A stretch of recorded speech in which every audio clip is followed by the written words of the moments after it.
Student,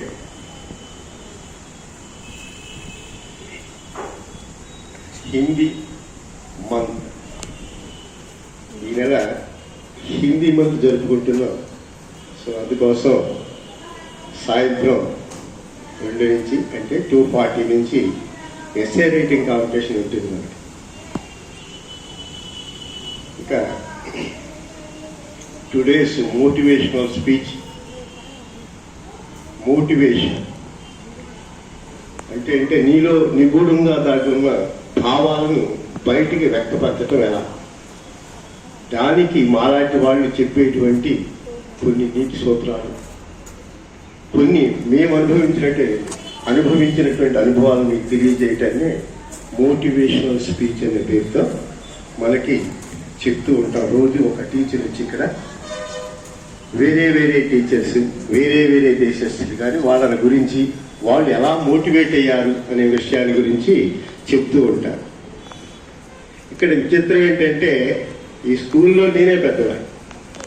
so నన్ను motivation చేసింది చెప్తే మీకు అనుభవంలో ఉంటుంది. నా స్వానుభవంతో నేను చెప్పే మాటలు మీరు విన్నారనుకో, ఓకే మనం కూడా ఎలా ఉండాలి అనేటువంటి విషయం మీకు అర్థమవుతుంది. సో దీనికి ఫస్ట్గా మా గురువు గారికి ధన్యవాదాలు తెలుపుకుంటూ, మా మాతాపితలు అంటారు తల్లిదండ్రులకు ధన్యవాదాలు తెలుపుకుంటూ, ఈ స్పీచ్ని వాళ్ళు నన్ను ఎలా మోటివేట్ చేశారు, నాకు ఎలాంటి ఎగ్జాంపుల్స్ వాళ్ళు ఇచ్చారు, నేను ఎందుకు ఇలా అయ్యాను అనే విషయాన్ని మీ ముందు ఒక్క నిమిషం మాట్లాడటానికి మీరు కూడా విని మీ తల్లిదండ్రులు ఇచ్చేటువంటి ప్రోత్సాహం, మీ టీచర్స్ ఇచ్చే ప్రోత్సాహంతో మీరు మాకన్నా ఉన్నత స్థితికి వెళ్ళాలని కోరుకుంటున్నాను. సో ఇంతకీ చెప్పొచ్చింది ఏంటంటే, చిన్నప్పుడు చాలా అలరివాడు, అందరూ అల్లరి చేస్తారు మీలాగా. నాకు ఒక బ్యాడ్ హ్యాబిట్ ఉంది. నా బ్యాడ్ హ్యాబిట్ ఏంటంటే నా నేమ్, నా పేరు మురళీ గిరిధర్, అంటే శ్రీకృష్ణ పరమాత్ముడు అంటుంటారు. ఎవరు వెళుతున్నా సరే ఒక చిన్న కథ తీసుకొని వాళ్ళ వీపు మీద కొట్టేవాడు, వాళ్ళు హ్యాపీగా నవ్వుకునేవాడు. చిన్నపిల్లోడు ఏదైనా వదిలిపెడుతున్నారు, ప్రతిసారి ఇలా చేసిన ఒక అతను పిలిచి ఎందుకు ఇలా కొడుతున్నావయ్యా అన్నాడు. వాళ్ళు నవ్వుతున్నారు కాబట్టి నేను కొడుతున్నా. ఎవరన్నా ఇది తప్పు అని చెప్పలేదు నాకు, అందుకోసం నేను కొడుతున్నా అని చెప్పాను. నువ్వు ఏ పని చేసినా నీ తల్లిదండ్రులు గర్వించేటట్టుగా ఉండాలి. ఇది పలాని పిల్లవాడు పలానోళ్ళ పిల్లవాడు తప్పు చేసినట్టు అనకూడదా, ఎప్పుడు మీ నాన్న మీ తల్లిదండ్రులు గౌరవించేటట్టుగా ఏదైనా మంచి పని చేయరాదా అన్నాడు. ఎవరు లాంటి వాళ్ళు, నాకెవరైనా ఉంటే చెప్పండి అని ధైర్యంగా అడిగాడు. అందుకని మీ క్లాసులకు వచ్చినప్పుడు కూడా చెప్తుంటా, ధైర్యంగా అడగండి, తెలుసుకోండి.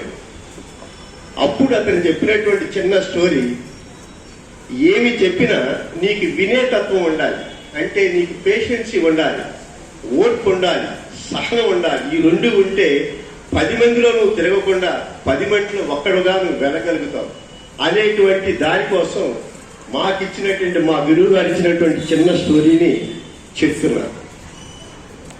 చెప్పులు కుట్టుకునేటువంటి అబ్రహం లింకన్ ప్రెసిడెంట్ అయ్యాడు అమెరికాకి. గురువు గారు చెప్పే కథను మీరు వినండి, మీ గురువు గారు నేను చెప్తాను. చెప్పులు కుట్టుకుంటే అబ్రహం లింకన్ తండ్రి చెప్పులు కుట్టుకుంటూ ఉండేవాడు. ఆయన అమెరికా ప్రెసిడెంట్ అయ్యాడు. అప్పుడు ఫస్ట్ స్పీచ్ ఇవ్వడం కోసం అబ్రహం లింకన్ గారు ఒక కాన్వకేషన్ పెట్టేసుకొని అందరికీ చెప్తున్నాడు, ఇగో ఇలా ఉండాలి, ఇలా ఉండాలి, ఇలా చేయాలి, ఇలా చేయాలి.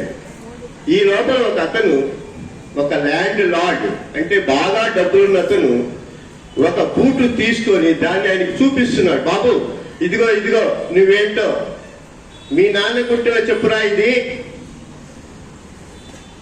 నీకేదో అదృష్టం కొద్దీ నువ్వు ప్రెసిడెంట్ అయ్యావు, ఈ చెప్పుంది చూసావా, నువ్వు వీడివి, నువ్వు మర్చిపోగా నువ్వేదో ప్రెసిడెంట్ అందరి ముందు స్పీచ్ ఇస్తున్నావు అంటే అబ్రహం లింకన్ గారు ఏ మాత్రం కూడా నా పోస్ట్ ఏంటి, నేను అమెరికా ప్రెసిడెంట్ అని ఫీల్ అవ్వకుండా ఒక్కసారి సార్ మీకు ధన్యవాదాలండి అన్నారు.